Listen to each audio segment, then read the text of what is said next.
పవిత్రమైనటువంటి ఉపవాసం అంటే ఏమిటి? తక్వాతో కూడిన ఉపవాసం అంటే ఏమిటి? అల్లా వద్ద ఖచ్చితంగా కుబులయ్యే ఉపవాసం ఏమిటి అంటే గనక దీని గురించి ఒక సలఫ్ పండితుడైనటువంటి ఇమాం హసన్ రహిమహుల్లా అలీ గారు తెలియజేశారు. 4 రకాలుగా ఉంటుంది ఈ ఉపవాసం. పవిత్రమైనదిగా, భయభక్తులతో కూడినదిగా, అల్లా దగ్గర కుబులయ్యే ఉపవాసంగా ఉండాలంటే గనక 4 షరతులు ఉండాలి అని చెప్పారు. ఆ 4 షరతులు ఏమిటంటే ఆహార పానీయాలకు, కామ వాంఛలకు దూరంగా ఉండటం, ఇది అందరూ చేసేదే. తర్వాత ప్రతి పాపం నుండి దూరంగా ఉండటం, ఇది అందరూ చేయలేరు, కొందరికి మాత్రమే సాధ్యం. మూడవది ప్రతి హరాం విషయం నుండి దూరంగా ఉండటం, ఇది కూడా అందరూ చేయలేరు, కొందరే చేయగలుగుతారు. తర్వాత ప్రతిరోజు ఇఫ్తార్ చేయకముందు ఏదో ఒక దాన ధర్మం చేయటం, ఈ 4 చేస్తే గనక ఆ ఉపవాసం అనేది పవిత్రమైనది అనబడుతుంది.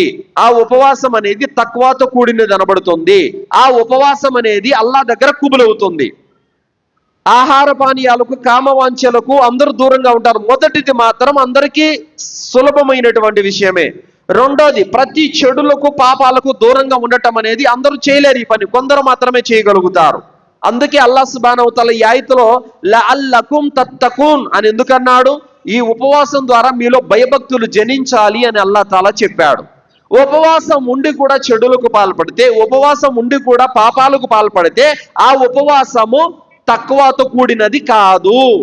అలాగే హరాం విషయాలకు దూరంగా ఉండడం, సినిమాలు, సీరియళ్ళు, బీడీలు, సిగరెట్లు, గుట్కా, కైని, బ్రాందీ, జూదం, ఇలాంటి చెడులకు, అశ్లీలం చూడటం, ఇవన్నీ చెడులు వదులుకోకపోతే గనక అలాంటి వాని ఉపవాసం కూడా అది భయభీతితో కూడిన ఉపవాసం కానే కాదు.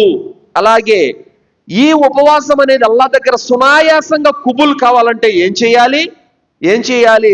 ప్రతిరోజు ఇఫ్తార్ ముందర ఏదో ఒక పుణ్యకార్యం దానం చేయాలి. అప్పుడు అనేది ఆ యొక్క రోజు అల్లా దగ్గర కుబుల్ అవుతుంది. ఇది ఎలాంటిదంటే దీనికి తఫ్సీర్ ఏం చెప్తున్నారంటే సోదరులారా, ఉపవాసం అనేది ఏకంగా కేవలం కుబుల్ అవ్వాలంటే మనం చేసే పొరపాట్లు ఉండొచ్చు, తప్పులు ఉండొచ్చు.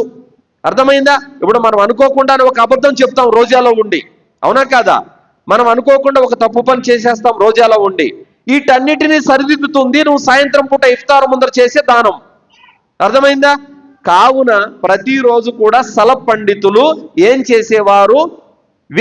వెతికి మరి దాన ధర్మం చేసేవాళ్ళు. ఎవరికొకరికి తినేది కానీ, తొడిగేది కానీ, డబ్బులు కానీ, ఏదో ఒక విధంగా దాన ధర్మం అనేది ప్రతిరోజు వాళ్ళు చేస్తూ ఉండేటటువంటి వారు. కాబట్టి పవిత్రమైన ఉపవాసం, తక్కువ కలిగిన ఉపవాసం, అల్లా వద్ద కుబులయ్యేటువంటి ఉపవాసానికి కొన్ని షరతులు ఉన్నాయి.